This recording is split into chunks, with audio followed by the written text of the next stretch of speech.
கர்த்தராகிய இயேசு கிறிஸ்துவின் நாமத்தில் அன்பின் வாழ்த்துக்கள். ஆகாய் 2 அதிகாரம் 8 வெள்ளியும் என்னுடையது, பொன்னும் என்னுடையது என்று சேனைகளின் கர்த்தர் சொல்லுகிறார்.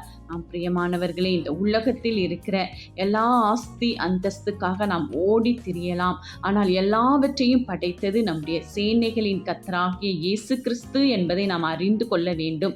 அவரை நாம் சொந்த இரட்சகராக, நமக்காக யாவற்றையும் செய்து முடிக்கிறவராக அவரை நாம் மனப்பூர்வமாய் ஏற்றுக்கொள்ளும் பொழுது இந்த உலகத்தின் அதிபதி நமக்கு விரோதமாய் வர முடியாது. இந்த உலகத்தில் தேவன் நமக்கென்று வைத்திருக்கிற ஆசீர்வாதங்கள், ஐஸ்வர்யங்கள், சம்பத்துக்களை அவனால் திருடிக் கொள்ளவே முடியாது. ஏனென்றால் இந்த உலகத்தை உண்டாக்கிய தேவன் நம்மோடு இருக்கிறார். அவரே கூறுகிறார், வெள்ளியும் என்னுடையது, பொன்னும் என்னுடையது என்று.